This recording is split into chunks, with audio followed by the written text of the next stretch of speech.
السلام علیکم۔ رات کے 8 بجے ہیں۔ یہ ریڈیو پاکستان ہے۔ خبرنامے کے ساتھ حاضر ہیں سمرہ یوسف اور شفیق الرحمان۔ پہلے اہم خبروں کا خلاصہ۔ وزیراعظم نے معاشی استحکام اور ملک کو بتدریج ترقی کی راہ پر گامزن کرنے کے عزم کا اظہار کیا ہے۔ صدر اور وزیر اعظم نے بشام میں دہشت گردوں کے حملے کی شدید مذمت کرتے ہوئے دہشت گردی کے مکمل خاتمے تک اس کے خلاف جنگ جاری رکھنے کے عزم کا اعادہ کیا ہے۔ پاک فوج کے شعبہ تعلقات عامہ نے کہا ہے کہ پوری قوم چینی بھائیوں کے ساتھ یکجہتی میں شانہ بشانہ ہے اور بشام میں بزدلانہ حملے کی شدید مذمت کرتی ہے۔ سیکیورٹی فورسز نے تربت میں دہشت گردوں کا حملہ ناکام بنا دیا ہے، جبکہ ڈیرہ اسماعیل خان میں خفیہ اطلاع کی بنیاد پر کارروائی میں 4 دہشت گرد ہلاک کر دیے ہیں۔ پاکستان اور جاپان نے مختلف شعبوں میں دو طرفہ تعلقات کو فروغ دینے پر اتفاق کیا ہے۔ وزیر پیٹرولیم نے کہا ہے کہ تاپی گیس پائپ لائن منصوبے کی بروقت تکمیل حکومت کی اولین ترجیحات میں شامل ہے۔ وزیر منصوبہ بندی نے متعلقہ حکام کو ہدایت کی ہے کہ گوادر بجلی گھر کی تعمیر کا کام تیز کیا جائے۔ کل جماعتی حریت کانفرنس نے مقبوضہ جموں کشمیر کو ایک کھلی جیل میں تبدیل کرنے کے بھارتی اقدامات کی شدید مذمت کی ہے۔ آج رفح میں اسرائیلی حملوں میں 18 فلسطینی شہید ہو گئے۔ نامور موسیقار ماسٹر عنایت حسین کی آج 31ویں برسی منائی گئی۔ فیفا عالمی کپ 2025 کوالیفائر کا دوسرا میچ آج رات عمان میں پاکستان اور اردن کے درمیان کھیلا جائے گا۔ اور اب خبروں کی تفصیل کے لیے پہلے شفیق الرحمان۔ وزیراعظم محمد شہباز شریف نے ملک میں بڑے پیمانے پر اقتصادی استحکام لانے اور اسے بتدریج ترقی کی راہ پر گامزن کرنے کا عزم ظاہر کیا ہے۔ انہوں نے آج اسلام آباد میں ٹیکس ایکسیلنسی ایوارڈز تقریب سے خطاب کرتے ہوئے کہا کہ اجتماعی کوششوں کے ذریعے برآمدات پر مبنی معاشی ترقی کو یقینی بنانا ملک کو قرضوں سے نجات دلانے کا واحد راستہ ہے۔ انہوں نے کہا کہ حکومت صنعتوں، زراعت اور انفارمیشن ٹیکنالوجی جیسے پیداواری شعبوں کی ترقی کے لیے کوششیں کرے گی۔ وزیراعظم نے کہا کہ حکومت استحکام کے حصول کے لیے IMF کے ساتھ نیا معاہدہ کرنے پر مجبور ہے۔ تاہم انہوں نے کہا کہ IMF پروگرام کے ساتھ حکومت ترقی کی رفتار بڑھانے، روزگار کے مواقع پیدا کرنے اور مہنگائی کے مسئلے پر قابو پانے پر توجہ دے گی۔ شہباز شریف نے کہا کہ وفاقی حکومت صوبائی حکومتوں کے تعاون سے نجی شعبے کے لیے سازگار ماحول پیدا کرے گی اور ان کے مسائل حل کرے گی۔ انہوں نے کہا کہ برآمد کنندگان کو 65 ارب روپے کی رقم واپس کی گئی ہے۔ انہوں نے عزم ظاہر کیا کہ مستقبل میں رقوم بروقت واپس کی جائیں گی۔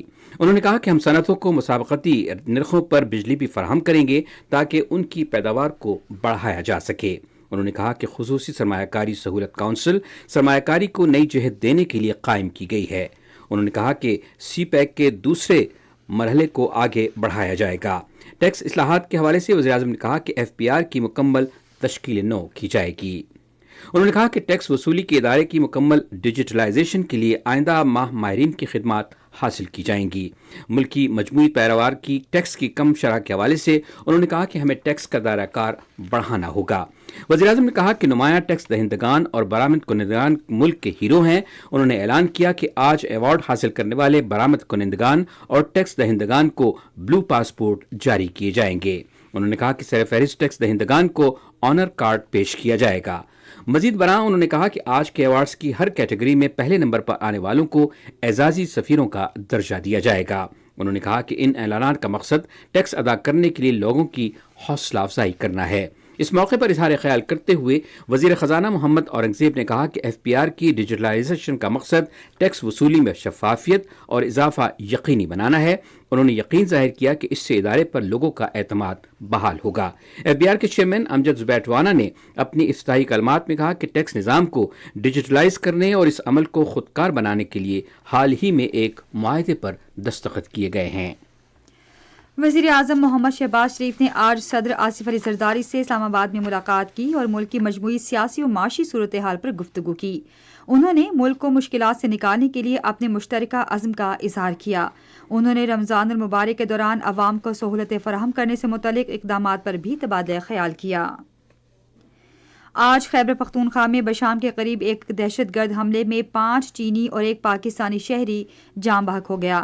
دفتر خارجہ نے ایک بیان میں کہا ہے کہ پاکستان چینی شہریوں، منصوبوں اور اداروں کی حفاظت اور سلامتی یقینی بنانے میں چینی بھائیوں کے ساتھ مل کر کام جاری رکھے گا. بشام میں دہشت گرد حملے کی شدید مذمت کرتے ہوئے دفتر خارجہ نے دہشت گردوں اور ان کے سہولت کاروں کو کیفر کردار تک پہنچانے کے لیے تمام ضروری اقدامات کرنے کا عزم ظاہر کیا. بیان میں کہا گیا ہے کہ اس طرح کی بزدلانہ کارروائیاں دہشت گردی کے خلاف پاکستانی قوم کے عزم کو متزلزل نہیں کر سکتی. بیان میں مزید کہا گیا کہ پاکستان کے عوام اور حکومت اس مشکل وقت میں اپنے چینی دوستوں کے شانہ بشانہ کھڑے ہیں اور حملے میں ہلاک ہونے والے چینی شہریوں کے اہل خانہ کے ساتھ دلی تعزیت کا اظہار کرتے ہیں. پاکستان اور چین کو قریبی دوست اور آہنی بھائی قرار دیتے ہوئے بیان میں کہا گیا ہے کہ پاکستان میں چینی شہریوں کی زندگی اور تحفظ ہمارے لیے بہت اہم ہے. دفتر خارجہ نے کہا کہ آج کے حملے پاک چین دوستی کے دشمنوں کی کارروائیاں ہیں اور ہم یقینی طور پر ایسی تمام قوتوں کو شکست دیں گے. وزیر اعظم شہباز شریف نے آج اسلام آباد میں چین کے سفارت خانے کا دورہ کیا اور بشام میں دہشت گرد حملے میں 5 چینی شہریوں کے ہلاک ہونے پر چینی سفیر ژانگ ژیوڈونگ سے تعزیت کی. انہوں نے کہا کہ پوری پاکستانی قوم کی ہمدردیاں ہلاک ہونے والے شہریوں کے سوگوار خاندانوں کے ساتھ ہیں. وزیر اعظم نے کہا کہ حکومت جلد واقعے کی اعلیٰ سطح کی تحقیقات کرے گی اور مجرموں کو انصاف کے کٹہرے میں لائے گی. انہوں نے واقعے پر چینی صدر اور وزیر اعظم کے لیے تعزیتی پیغام بھی دیا. شہباز شریف نے کہا کہ پاکستان ایسی مذموم کوششوں کو کامیاب نہیں ہونے دے گا جن کا مقصد پاک چین دوستی کو نقصان پہنچانا ہو. انہوں نے کہا کہ سی پیک کے دشمنوں نے اس طرح کے بزدلانہ حملے کے ذریعے ایک بار پھر منصوبے کو نقصان پہنچانے کی کوشش کی، تاہم وہ اپنے مذموم عزائم میں کبھی کامیاب نہیں ہو سکتے. انہوں نے دہشت گردی کے خلاف جنگ کو اس کے مکمل خاتمے تک جاری رکھنے کے قومی عزم کا اعادہ کیا. صدر آصف علی زرداری نے بشام میں چینی انجینئرز پر دہشت گرد حملے کی شدید مذمت کی ہے اور جانوں کے ضیاع پر گہرے دکھ اور افسوس کا اظہار کیا ہے. سماجی رابطے کی ویب سائٹ ایکس پر ایک پوسٹ میں صدر نے لکھا کہ ملک دشمن عناصر کبھی بھی پاکستان اور چین کی دیرینہ دوستی کو نقصان پہنچانے میں کامیاب نہیں ہوں گے.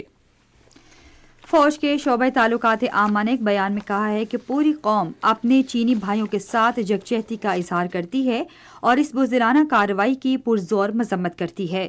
بیان میں کہا گیا ہے کہ پاکستان بالخصوص گوادر، تربت اور بشام میں دہشت گردی کے حالیہ افسوسناک واقعات کا مقصد داخلی سلامتی کی صورتحال کو غیر مستحکم کرنا ہے. سیکورٹی فورسز کی جانب سے دہشت گردی کی پہلی 2 کوششوں کو کامیابی سے ناکام بنایا گیا، تاہم بشام کے حالیہ واقعے میں 5 چینی باشندوں سمیت 6 بے گناہ شہریوں نے اپنی جانیں گنوائیں. پاکستان کی ترقی کو روکنے اور اس کے اسٹریٹجک اتحادیوں اور شراکت داروں بالخصوص چین اور پاکستان کے درمیان نا اتفاقی پیدا کرنے کی سوچی سمجھی کوشش کے تحت پاکستان کی معاشی ترقی اور اس کے عوام کی فلاح و بہبود کے لیے اہم اسٹریٹجک منصوبوں اور حساس مقامات کو نشانہ بنایا جا رہا ہے. پاکستان میں دہشت گردی میں مدد اور سہولت کاری میں بعض غیر ملکی عناصر اپنے ذاتی مفادات کے تحت ملوث ہیں. سیکورٹی فورسز نے تربت میں پاک بحریہ کی صدیق بیس پر دہشت گرد حملے کو ناکام بنا دیا ہے. پاک فوج کے شعبہ تعلقات عامہ کے مطابق وہاں موجود سیکورٹی فورسز نے فوری طور پر نیوی دستوں کو مدد کے لیے متحرک کر دیا. پاک فوج کے فوری اور مؤثر رد عمل سے مشترکہ کلیئرنس کارروائی کو یقینی بناتے ہوئے 4 دہشت گرد ہلاک کر دیے گئے. تاہم فائرنگ کے شدید تبادلے کے دوران فرنٹیئر کور بلوچستان کے سپاہی نعمان فرید نے بہادری سے لڑتے ہوئے جام شہادت نوش کیا. صدر آصف علی زرداری نے تربت میں نیوی بیس پر دہشت گرد حملے کو ناکام بنانے پر سیکورٹی فورسز کی تعریف کی ہے. ایک بیان میں انہوں نے فوجی جوانوں کی بہادری کو سراہا اور کارروائی کے دوران شہید ہونے والے جوان کو خراج عقیدت پیش کیا. صدر نے ملک سے دہشت گردی کے مکمل خاتمے کے عزم کا اعادہ کیا. وزیر اعظم شہباز شریف نے تربت میں پاک بحریہ کے ہوائی اڈے پر دہشت گرد حملے کو ناکام بنانے پر سیکورٹی فورسز کو خراج تحسین پیش کیا ہے.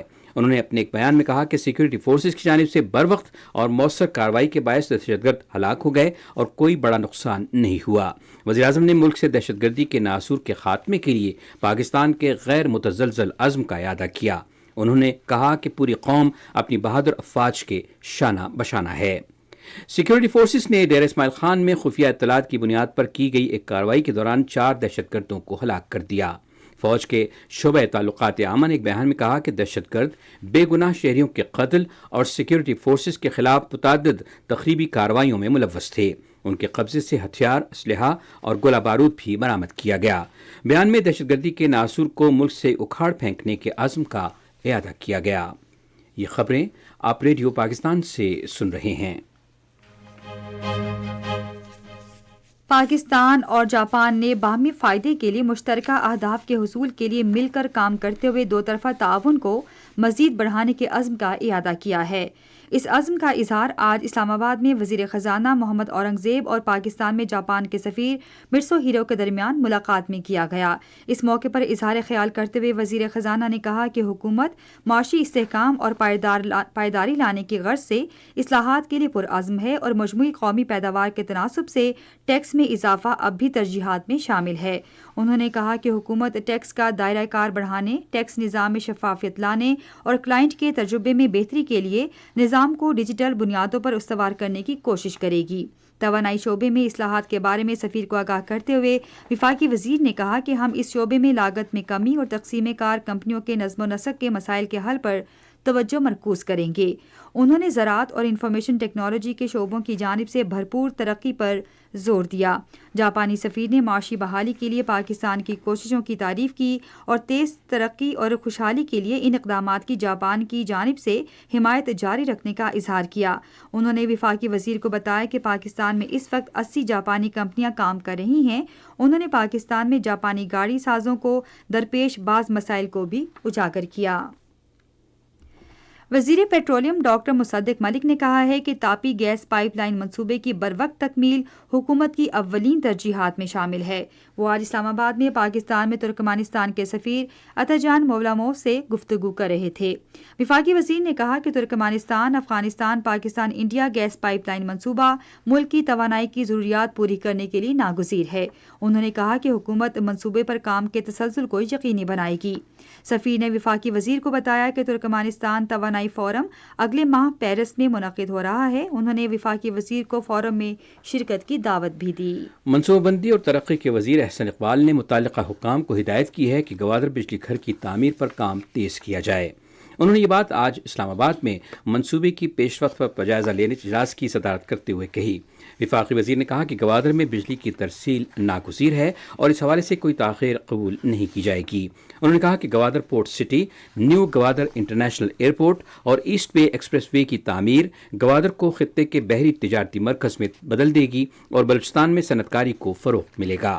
چین پاکستان اقتصادی راہداری کے تحت گوادر میں 300 میگا واٹ کا کوئلے سے بجلی پیدا کرنے کا منصوبہ ترجیحی فہرست میں شامل ہے اور یہ منصوبہ توانائی کے بنیادی ڈھانچے اور خطے کی معاشی ترقی کے لیے اہمیت کا حامل ہے۔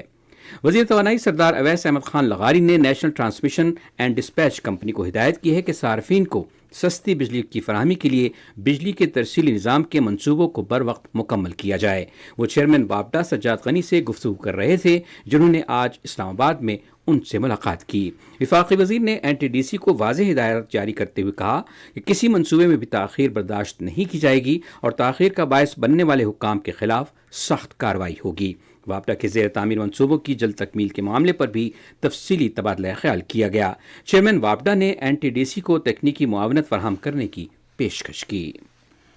صدر آصف علی زرداری نے قومی اسمبلی کا اجلاس پیر کو سپہر 4 بجے طلب کیا ہے۔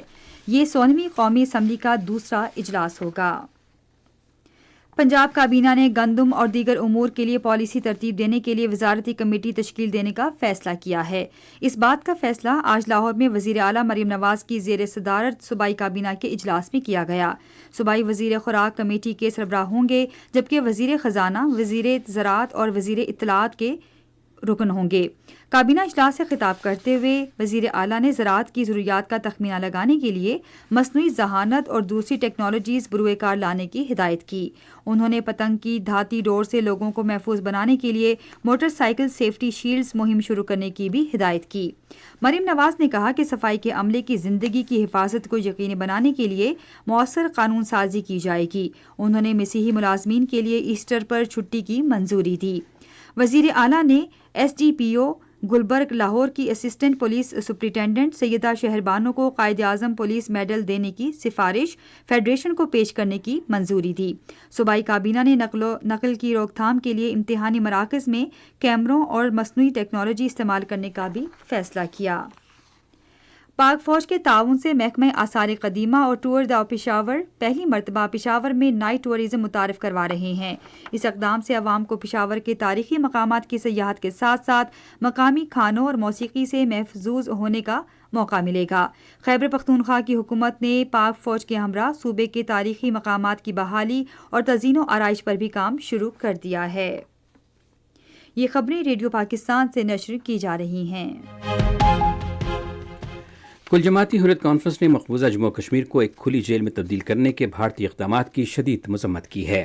نئی دہلی کی تہاڑ جیل میں نظر بند کل جماعتی حریت کانفرنس کے سینئر رہنما شبیر احمد شاہ نے ایک پیغام میں 10 لاکھ بھارتی فوجیوں کے ذریعے کشمیری عوام پر ڈھائے جانے والے مظالم کی مذمت کی ہے۔ انہوں نے کہا کہ مقبوضہ علاقے میں ہر 10 شہریوں پر جدید اسلحے سے لیس ایک بھارتی فوجی مسلط ہے، جس کی مثال دنیا میں نہیں ملتی۔ انہوں نے بھارت کی طرف سے کشمیریوں کی املاک کی ضبطی کو مودی کی زیر قیادت ہندوتوا حکومت کے سیاسی انتقام کے ایجنڈے کا حصہ قرار دیا۔ شبیر احمد شاہ نے اقوام متحدہ کے سیکریٹری جنرل اور عالمی برادری پر زور دیا کہ وہ کشمیری عوام کی امنگوں کے مطابق تنازع کشمیر کو حل کریں۔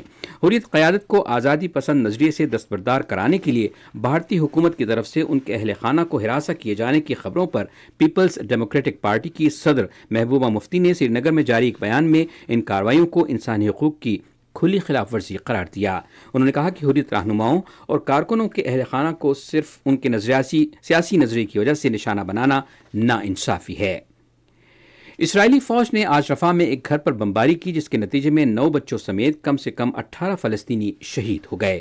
گزشتہ سال 7 اکتوبر سے اب تک غزہ پر اسرائیلی حملوں میں 32,000 سے زائد فلسطینی شہید جبکہ 70,000 سے زائد زخمی ہوئے ہیں۔ تھائی لینڈ نے میانمار کے بے گھر افراد کی ضروریات پوری کرنے کے لیے انسانی بنیادوں پر امداد کی پہلی کھیپ بھیجی ہے۔ ایک بیان میں وزارت خارجہ نے کہا کہ میانمار میں بے گھر افراد کی ضروریات کو پورا کرنے کے لیے انسانی بنیادوں پر امداد کی فراہمی تھائی لینڈ اور میانمار کا باہمی اقدام ہے۔ آپ سن رہے ہیں ریڈیو خبرنامہ اور اب پیش ہیں کھیلوں کی خبریں۔ پاکستان کی cricket team white ball series کے لیے آسٹریلیا کا دورہ کرے گی، جو اس سال نومبر میں ہوگی۔ سیریز 3 ایک روزہ بین الاقوامی میچوں اور 3 T20 میچوں پر مشتمل ہوگی۔ پاکستان تقریباً 11 ماہ کے وقفے کے بعد آسٹریلیا کا دورہ کر رہا ہے۔ پاکستان نے دسمبر 2023 اور جنوری 2024 میں پرتھ، سڈنی اور میلبرن میں 3 ٹیسٹ میچوں پر مشتمل بینارڈ قادر ٹرافی کھیلی تھی۔ 3 ایک روزہ بین الاقوامی میچوں کی Dettol series Melbourne cricket ground میں 4 نومبر کو شروع ہوگی۔ پاکستان اور آسٹریلیا دوسرا ایک روزہ بین الاقوامی میچ 8 نومبر کو ایڈلیڈ اور تیسرا ایک روزہ بین الاقوامی میچ 10 نومبر کو پرتھ میں کھیلے گا۔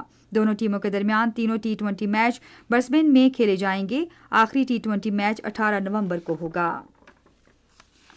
خواتین کی قومی سلیکشن کمیٹی نے ویسٹ انڈیز کے خلاف آئندہ وائٹ بال سیریز کے لیے 20 ناموں کا اعلان کیا ہے۔ یہ سیریز آئندہ ماہ کی 18 تاریخ سے نیشنل بینک اسٹیڈیم کراچی میں شروع ہوگی۔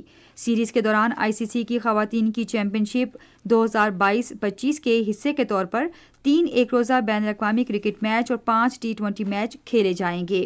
سلیکشن کمیٹی کپتان اور عبوری ہیڈ کوچ کی مشاورت سے کراچی کے کیمپ کے ممبران اور ایک روزہ بین الاقوامی کرکٹ سیریز کے لیے 15 رکنی اسکواڈ کا اعلان کرے گی۔